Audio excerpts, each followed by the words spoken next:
diverse scope of work that crosses over hundreds of disciplines. Here on this panel today, our artists come from very diverse backgrounds, animation, design, VFX, architecture, and beyond. We've all had our own winding paths that led us here to the place where artistry meets storytelling and ideas become experiences.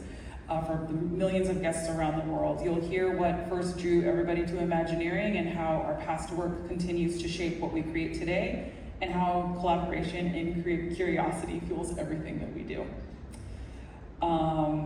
Today, we're going to take a few minutes to tell all of you our stories, challenges, moments of inspiration that define what it means to be an Imagineer. And we will also be available back at the Disney booth 1101 at 4:15 for an hour or so for more connecting there and to answer any questions you may have. So we're going to kick it off and meet the Imagineers, starting with Blaine Kennison.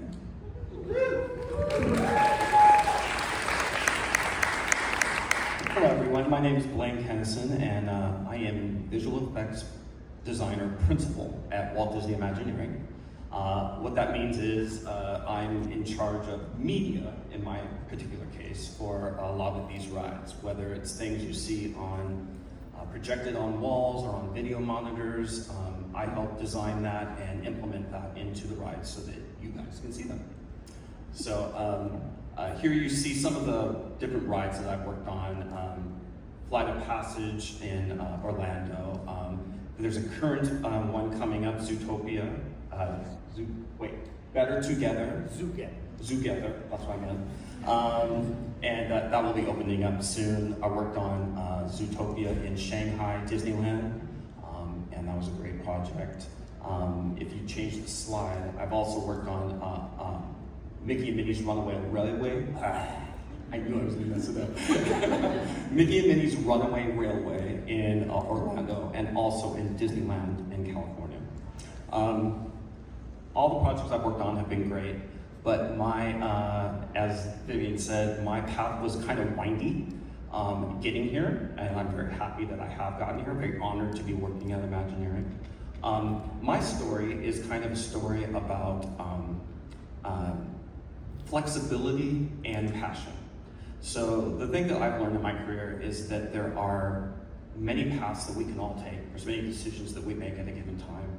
There's lots of things that we're interested in, and that's a good thing. The more things you're interested in, the more things excite you, the more things you are curious about and find out about.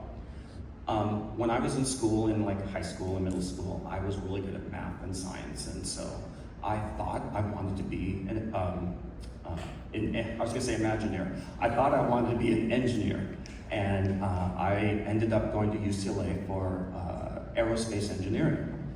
Sounds very impressive. I thought I was very smart, but by the time I got done with that degree at UCLA, I didn't have a job. And this is where, you have to be flexible. I was kind of sad. I was like, why can't I get a job in this? And what is this going to lead me to? And I realized that I had passions that I didn't even realize that I had. And those passions were movies and animation. I'm older than most of you here, but I used to watch Walt Disney, Wonderful World of Disney on Sunday mornings way back in the day. And it was all about Walt talking about how Disneyland was going to get made, and Disney World, and all these different wonderful things. And I was glued to that all the time, every Sunday. And I guess that was one of my passions. I didn't realize it at the time, but it was. And then, of course, there was Star Wars. First time I saw Star Wars, I was 6 or 7 years old, and my parents took me to it thinking it was a Star Trek movie, because I was in Star Trek. But we were late, and then as we showed up, we walked into this great big, theater, and as soon as we go through the curtains, I see the big ship going over the top of me, and I literally dropped my Coke on the floor. And I was hooked the rest of the movie. I was just staring at it, and that's another one of my passions. But as I was going through high school, I thought that I wanted to be an engineer, and there's nothing wrong with that. What I've learned is that your passions and your direction changes, and you have to be able to be flexible with that. Don't get down on yourself because maybe something doesn't pan out. It's like you have to follow your heart, but you have to push a little bit too. So I looked at the job board at UCLA and I found a job just doing tape backups. Didn't sound like anything special. It's not something I was interested in doing, but it was at Walt Disney Feature Animation. So the first job that I ever got was working on Aladdin. And what I did is just tape backups. It was something that, since I had my technical background in engineering, I looked good to them. And so I went in and I got that job. And once I got there, I started being interested in everything. I was trying to learn from people. As I was going around on my route to pick up tapes so I could back them up, I was talking to people. What do you do? What are you doing? How do you do that? Where do I? And being inquisitive like that was refreshing to them, because a lot of people were older and jaded and didn't want to do some of the things they were being asked to do. So it was being open to new things. And as I was doing that, I learned and I propelled myself and up to what they call a compositing supervisor at a different studio. And came back around to Disney again another time. And later, I worked on movies. I worked in the visual effects industry for many years. See my credit on lots of different movies and things like that. And I thought that was my passion, because again, putting movies and all my technical knowledge together, and I'm like, this is great. But I did that for many years, and even that, I wasn't as super passionate about that as I wanted to be. So I got let go at feature animation after Moana, and a friend of mine that worked at Imagineering said, you should come over here and interview, and I did. And the rest is kind of history. It's like, I think people get very hung up on what you start doing, and if there isn't an immediate payoff for what you're doing, you get down on yourself. You can't do that. It's like you have to keep inspiring yourself. They say, like, writers, if you're gonna be a writer, you have to write. You can't wait for somebody to give you a job to write. You actually have to be writing all the time so that they can see your work. You can expand your craft. It's the same thing in any thing you do. So even if you get a tape backup or a janitorial job or whatever you get somewhere, you use that opportunity to do other things and to expand yourself. And that's what I try to do. I'm still doing. I'm learning every day. Every project I work on, I have smart people like these people to show me things and show me their artistry, and it's a great job that we have. And I encourage all of you to, get interested, find out how you can, don't get discouraged either, because there are lots of roadblocks out there. But it's the person that is persistent, talks to people that they may know, that know somebody. That's how I got the job in Imagineering. I knew a bunch of people that worked there.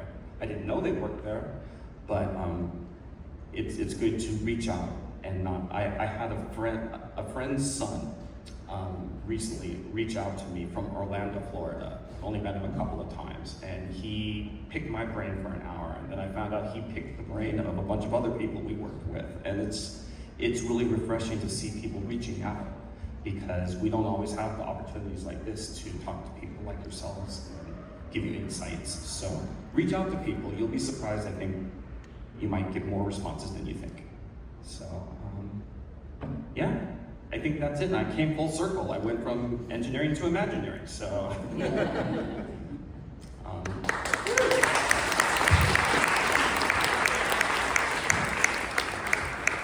Hi everybody, I'm Kurt Bodyfeld. I'm an executive producer of media at Imagineering. My journey to Imagineering is quite unique, but I think you all hear there's going to be some direct parallels between Blaine and I. Disney's been in my blood for a long time, as you can see from this picture. That's me at age 3. I make no excuses for my fashion choices or how well they match the throw pillows in the background. But I grew up in Oregon. My early exposure to Disney was Wonderful World of Disney with a TV dinner Sunday nights and going to the movies. I think the first animated film I saw was Sleeping Beauty. It's still one of my favorites. First trip to Disneyland was in 1976 during the bicentennial. We drove the station wagon from Oregon all the way down to Anaheim. It was really exciting. It was when all the bicentennial parades were going on. That's when you still had to buy tickets for the ride, so we'd buy the ticket book, burn through all the e-tickets, and then have to go buy another one. Haunted Mansion was my favorite ride because it scared me to death, which of course is why I loved it.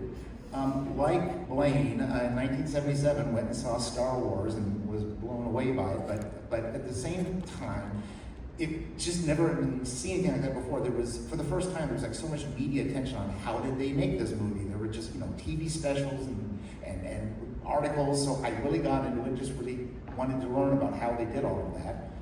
In middle school, I was in an independent study class. We had to pick your own topic, and I said, I want to learn how to animate. So I grabbed my dad's Super 8 camera that could do single frame, learn how to do claymation, stop motion, things like that. Convinced some of my teachers that I could, for biology, I could write a paper on squids, or I could do a 3-minute movie on squids. And most of them were like, okay, fine, go ahead and do it. So I did, I did a bunch of animation, got into a little bit of just fun video production in high school. And then when it came time to college, I applied to University of Southern California's George Lucas School of Film and Television Production, and somehow got in as an undergrad. I think being from somewhere other than California is probably a good thing. So I did as much animation as I could there, but also sound editing and editorial. And then after graduating, I got referred to a temp agency and got hired on at Walt Disney Animation Studios in the technology department as an office clerk, same building as Blaine, and so we were running around there at the same time. So did that for a while, and when Beauty and the Beast ramped up into production, I got hired on as a production assistant. So kind of paralleling what Blaine said. First bit of advice, just get in the door. Doesn't matter what it is, doesn't matter what level, if you get in there and leave an impression, that's how I got here today. So I attempted for a few months, and yeah, so Beauty and the Beast, I was a production assistant in the cleanup department, which was basically taking all the animators' pencil tests and shooting them on video and then slip syncing them with a cassette tape, because this was 1,000 years ago. So I ended up probably shooting about half that movie's pencil tests. And that led to a 13-year career there. So that was my first phase at Disney. So I worked on 10 different movies there. Beauty and the Beast, Aladdin, Lion King, Pocahontas, Hunchback, Hercules, Mulan, Tarzan, Atlantis, and Brother Bear. So yeah, that's that second golden wave. And even though all those films I worked on were based on traditional animation, 2D animation, I started working with the CG, the computer graphics department, because our task was, here are storytelling points the directors want that we can't do by hand. Easiest example would be the wildebeest stampede in Lion King. They needed 800 wildebeest to kill Mufasa. Sorry for being harsh, but that's what they needed. So literally at the time, we had to build the model of the wildebeest, come up with a program to ink and paint it to match the 2D animation, teach them how to run, teach them how to herd, build 3D geometry out of backgrounds. So that was the first half of it. The second half that I was always involved with was, well, now how do we integrate this into a 50-year-old process? So a lot of my job was looking at each scene, analyzing it, and figure out, do we animate Simba first, and then we're going to put the wildebeest around him, or do we leave it? We leave space for that. And each film just needed more and more, interesting technology. So Tarzan was all the 3D painting programs that let him swing through a 3D jungle. Hercules was the Hydra. And just look at the panel here, these are pictures. The first one, that's me in my Beauty and the Beast crew jacket, being a geek in the park and, running into a cast member. Florida was where they did a lot of the inking and painting, so when you visited there, you were obliged to ink and paint a cell, so that's what I'm doing there. The lower right one, that's kind of just indicative. That's me in my office, but that's just indicative of what we were doing there. If you look there in the upper right-hand corner, those are the original Gerald Scarf designs of the Hydra, and as you kind of rotate clockwise, it kind of goes from original concept to development, and then by my elbow there is kind of one of the first CG renders. And the fourth picture is just when they were building our hat building. We finally got to move out of our dirty warehouses in Glendale and move into the new building. So that's literally out front, you can see the animation of it, but that's from construction there. So after I moved to Florida for the last 3 years, worked on Brother Bear. They closed that studio when 2D animation was going out of style. So I took a short 14-year break from Disney and went out in the real world. I joined Sony, kind of helped found Sony Pictures Animation. That's where I got into feature animation production and producing. Produced a few films there. The last one, the biggest one I did was Cloudy with a Chance of Meatballs 2, not 1. But there's a legal thank you. Nice. Very good. Worked at Paramount for a little bit. They started an animation division, got into some VR development. And then one of my co-workers who had reported into me at Sony actually had gone to Imagineering, gone up the ranks, and when Imagineering had a bunch of projects coming up that were featuring Walt Disney animated characters, and they were trying to strengthen the pipeline between the two. So he knew of my history, and the animation division, even though I'd been gone for 14 years, like, yeah, we know that guy, go get him. I was brought on to produce the media for Fantasy Springs, which is the giant park expansion in Tokyo. That was my first 5 or 6 years there. So I was in charge of both producing the visualization, the digital versions of each of the attractions, and then also producing the media in partnership with Walt Disney Animation Studios. So there's 4 attractions here. There's Peter Pan, Tinkerbell, Frozen, and Rapunzel. So worked on all of those and spent about 5 months over a 2-year period in Tokyo installing the media. Installation is, go to the next frame. Installation is kind of the next big part of our job. There's parallels between what I was doing in the film industry and Imagineering and producing the media, but then that's just, you know, when you're in the regular world, you produce the media on screens, that's it. We still have another whole half hour. We have to go to the site, we have to get our media to work with a ride system and with lighting and everything else. So that takes, you know, months at a time. So these are just some of the stills from Pan. Next one is from Frozen, just working on site in Tokyo. At the same time as I was working on these, I also partway through adopted Tiana's Bayou Adventure. I think we've got a short, ridiculous clip here of, yeah, if you go to YouTube, this is Right with Imagineers, you might see a familiar face here. So you can check that out later. But what was kind of unique about that is this was, as opposed to being a brand new attraction like Fantasy Springs was a parking lot, it was a theme park. This is what you would label a refresh. It was taking an existing attraction, actually 2 of them, the 2 Splash Mountains, and turning them into something new. So as much as it's labeled a refresh, it's still basically tearing everything out and starting over. But this one was really exciting. It was a kind of a good mix of audio animatronics and media. So that went over recently. As Blaine said, we just last week finished the media for the Zootopia Better Together in Florida, so that's opening in 2 weeks, I think. Yeah, so that's coming up soon.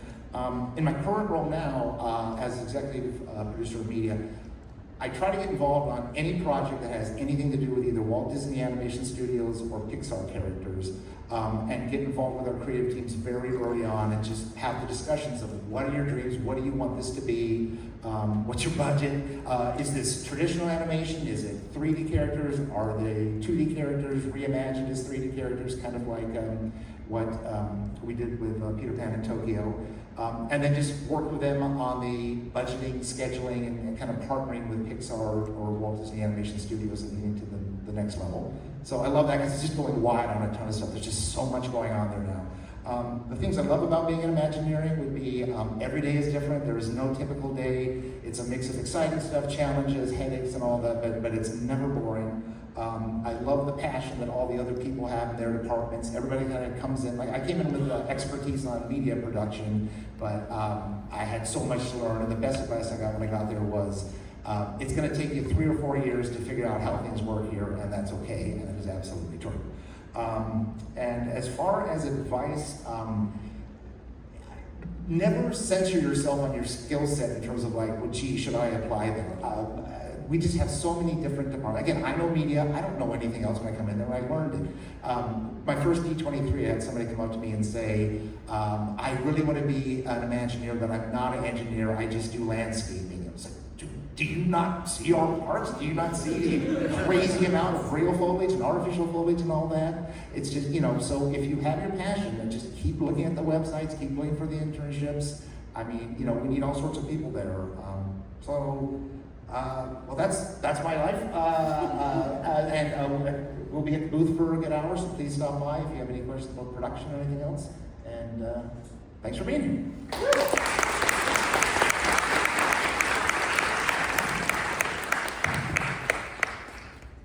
Hi, I'm Vivian. I'm the concept design studio manager. I was born in Japan. We can go. Actually, a couple years after the Tokyo Disneyland parks opened, and my mom was obsessed, and we went all the time. Moved back to California, and I went to undergrad for art and art history, and got my master's in animation, both at UCLA, go Bruins. And I had a lot of jobs before I landed at Imagineering, and so in my current role as concept design studio manager, I lead a team of about 30 artists. And I would say the two most important roles I had leading up to this job was teaching in the MFA program, which is kind of like producing 10 short films a year, and teaching at a nursery for 3 to 6 year olds. So at Imagineering, I've worn a lot of hats, like a lot of hats. I don't know anyone else who's kind of had a path like I've had, like everybody else. So I actually started as a sculptor, a physical sculptor, building clay heads for the concept lab. And when the next opportunity came up, it was for install and salvage. That means tearing things in and out. So the person who would kind of like lay the way for someone like, you know, Kirk to come in and do a big overlay. So I did that for the 60th anniversary in Anaheim, and that was a huge amount of learning, and I had incredible mentors, great mentorship from people who'd been at the company for 5 years, 15 years, 30 years. And that eventually led to me being on the Tokyo portfolio, Tokyo Disney Resort portfolio in Japan. And they did not know I was Japanese. And I just kind of went in straight on the opposite end of phased work in very early blue sky, and ended up on Tokyo for about 7 years. And in that time, I started producing. And all of this was thanks to the people around me who were always really generous with their time, with understanding that I was willing to stretch. I always saw myself as like a spackle, call myself Project Spackle, Swiss Army knife. Anything that needed to be done, the running around, rat on the ship, that was me. And after Fantasy Springs, we worked on that together. After Fantasy Springs, I had an opportunity to hop over into concept design. And all of these things sound it could sound kind of arbitrary, but it was because the whole time I was doing concept design. When I was coordinating, I was producing. I always had multiple plates spinning. I had the project work I was assigned. I had the things I was exploring. I have my Roman Empire, which is learning everything I can about 90s Disney animation, and which is how I know these guys so well. And of course, it's all these tiny little things that sometimes, you know, if I was to point out to you in any of these pictures what I contributed, you would probably laugh, because you'd be like, that's so minuscule. And I'd be like, that was 2 months of my life. Just trying to get one thing to work, or trying to get buy-off on something. So it's such a huge collaboration, but it all comes down to the team and the support network that you have at Imagineering. One of my favorite projects I did while I was here, I've done at Imagineering, was called Tokyo Disney Stories Beyond. I think that's the official title of it. It is a overlay for Haunted, it was a 2-month overlay for Haunted Mansion in Tokyo Disneyland. And it really started with nothing. It was, you probably know that our parks have deep storytelling, and as a built environment, you just kind of scratch the surface of it. So we were thinking, what can we do more with this deep storytelling and kind of activate it for our guests who are so interested in these worlds?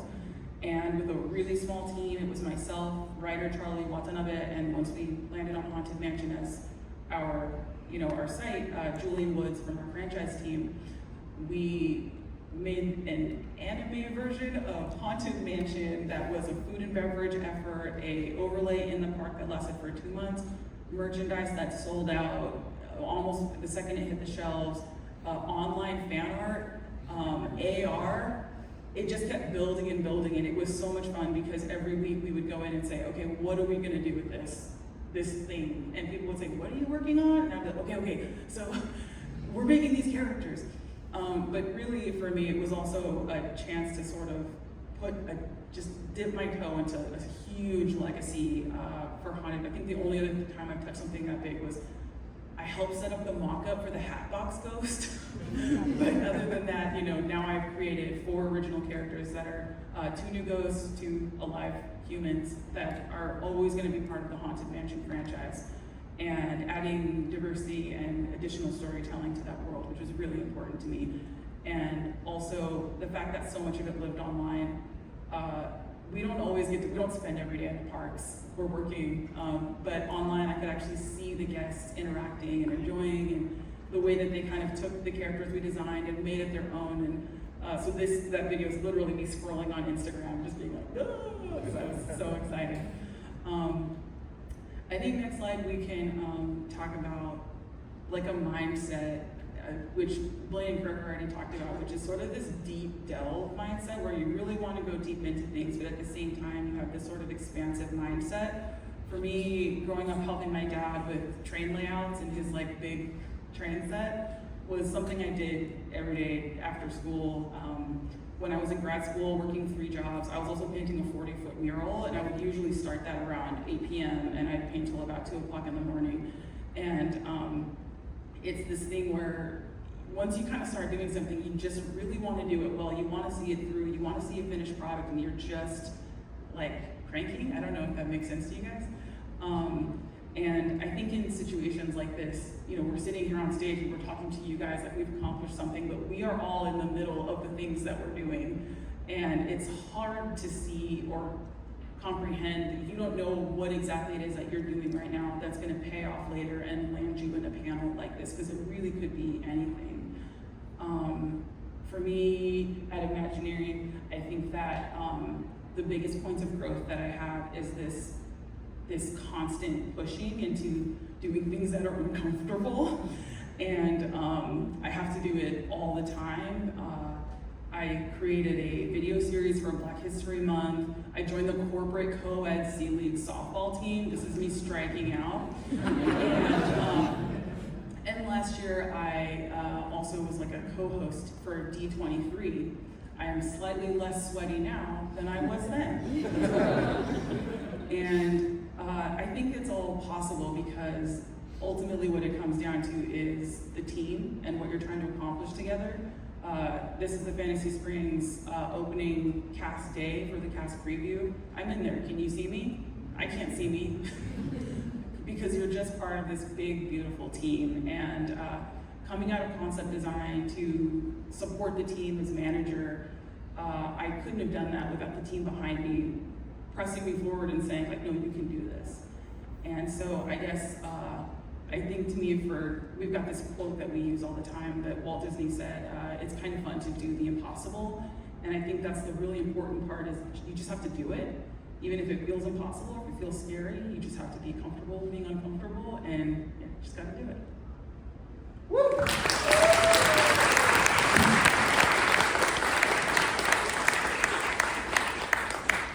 Hello, my name is Will Martinez. I'm a concept design lead at Walt Disney Imagineering, and I'm going to share my journey with you guys. So my journey actually started kind of like before I was born. So I went digging through the archives and found this old newsletter that actually has my grandfather in it, and then this was published like 4 months before me and my twin brother were born. But I remember coming to his house for the summers. Me and my brothers would go over there, and right when you walked in his front door, there was a plaque, and it said, "Thank you for 10 magical years of service, William Miles." I'm actually named after him. He was Bill, and I'm Will. And that always left a big impression in my mind. And like, I walk by it every single day, and like, wow, it's so cool that Grandpa worked for Walt Disney Imagineering, not really knowing what it was. He was a very technical guy, very good at math. He was actually a machinist and worked in a building that still stands there today called Maypo.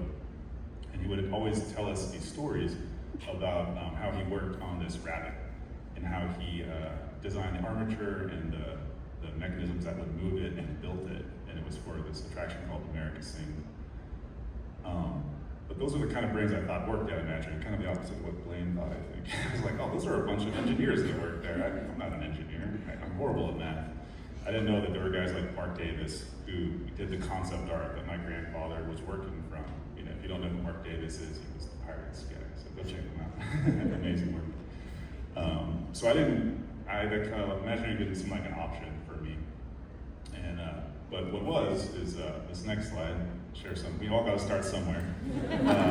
Yeah. So if you guys are better, I don't know how old I was, but my daughter saw these the other night. And she was like, "Dad, I think I'm better than you now." I was like, "Yeah." But what this slide kind of talks about, I think, is a passion, and some of the other panels have touched on it today. Is like I really always just like monsters and like action and stuff. And in the next slide, this is like kind of me a little bit older. I'm still very into superheroes and I'm very into monsters. At that time, I was also into like collaboration. So me and my brothers would get together and shoot horror movies on my dad's like camcorder, and we'd build like haunted houses in our garage, or even like gather all the neighborhood kids and make like little plays. We'd like force our parents to like watch and politely clap afterwards and stuff. So there's this kind of spirit of just like team building like we had just growing up, and also just curiosity. So like I remember when I found out like what a Pepper's ghost was and how it's like, well, you could make an effect in a theater and look like a ghost traveling across the stage. I like built one out of foam core and got mirrors and glass and just try to like figure that out. So all that kind of led me to my next stage of my life, where I went to a art magnet school for high school called Los Angeles County High School for the Arts.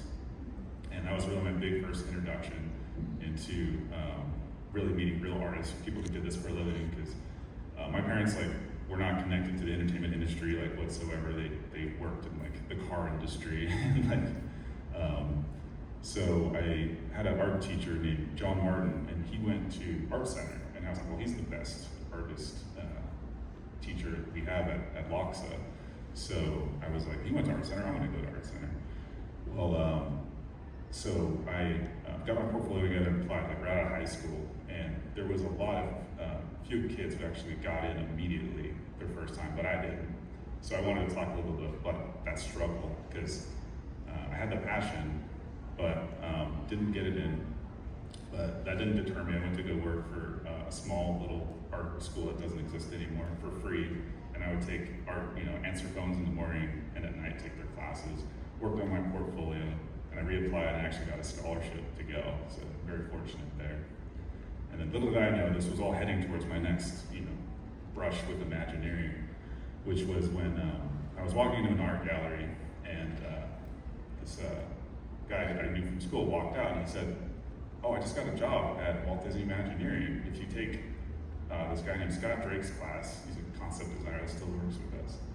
He said, he's going to give you a final, and if you do a really good job with the final, you actually get to present at Imagineering, potentially get an internship, and potentially get hired. I was like, that sounds like a great idea. So I got into Scott's class, and for the midterm, he says, okay, for the rest of the term, we're working on an attraction. It's got to be based on your favorite movie. This is like where the monster horror thing comes in. So I'm like, the movie I really loved at that time was called Rob Zombie's House of a Thousand Corpses. And I did have that moment where I was like, I'm going to be sitting in a room full of people who created Lion King and Little Mermaid, and I'm going to talk about this movie. But I was like, you know what? This is what excites me. This is what keeps me going. So I designed an attraction based on that movie, and was accepted along with 3 other students to present to Imagineering. And I remember being up there in a conference room, and I'm pitching the story about how it's half dark ride, it's half haunted house walkthrough, and we're these agents that are sent to apprehend the Firefly family that are these psychopaths and stuff. And I finished my presentation, and the room is just quiet. It gets better. So this guy stands up and he says, "I hate this." All right. But luckily he kept talking, and he said, "I hate this because it's so scary, and I hate being scared, so you did a really good job." I was like, okay, that took a left turn, thank you. And so I shared the rest of my portfolio, and everybody was like, "Oh, you're really good at placemaking and visual storytelling." And so they gave me the internship, and then 6 months later, I got hired, and I've been there ever since. So I think that like the takeaway from that really is to like follow your passion and to just be authentic and go with what you love, because basically they were able to see like, you know, all my other talents. It may have been specifically for Disney, or, you know, but I still carry that, you know, that quality. So if you go to the next slide, I'm going to share some of my artwork. This was great to talk about because it's a little bit about teamwork.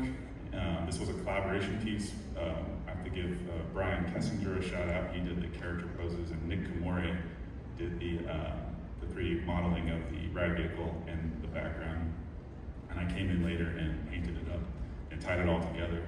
But you know, it's that spirit of teamwork, and also I think it's about the just the fun you can have, like living like little kid dreams of like, I never thought I was gonna paint Marvel superheroes, right? Like for a living. And if you go to the next slide, just being curious and open, like other people have mentioned, of like doing architectural renderings. Like that's not something I would have thought I would have done.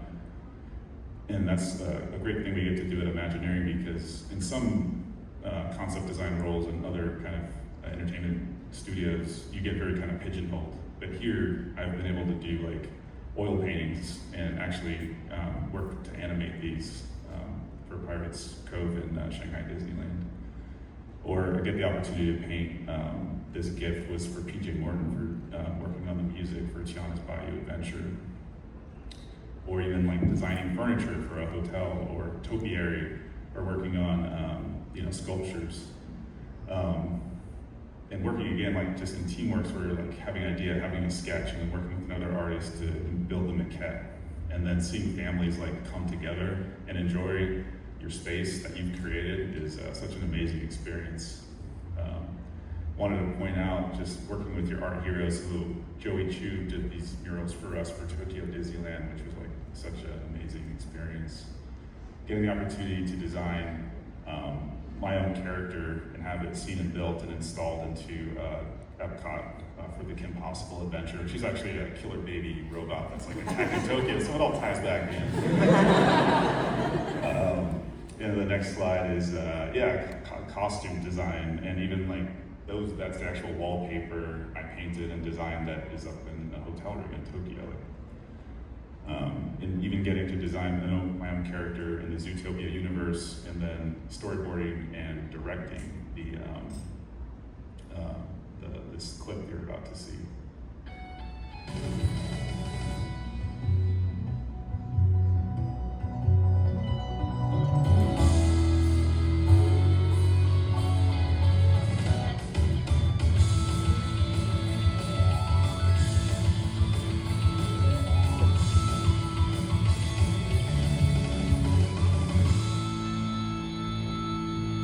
That was a sponsorship for Skechers, so that's why I made it.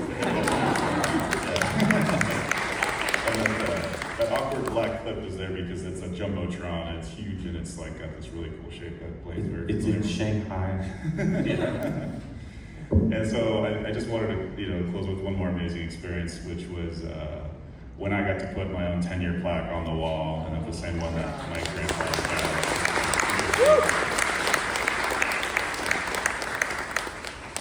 But that's my journey, just to add to what Vivian was saying about how it's fun to do the impossible. I think we also need lots of diverse people from different backgrounds who love to explore to make the impossible happen. So thank you.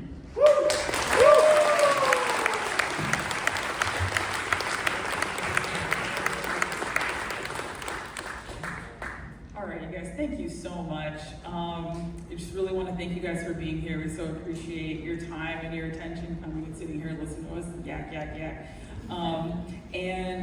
We would love to see you again at our at the booth 1101 for some one-on-one time. So we'll be back at the booth for the next hour. Thank you so much for coming. We really appreciate you.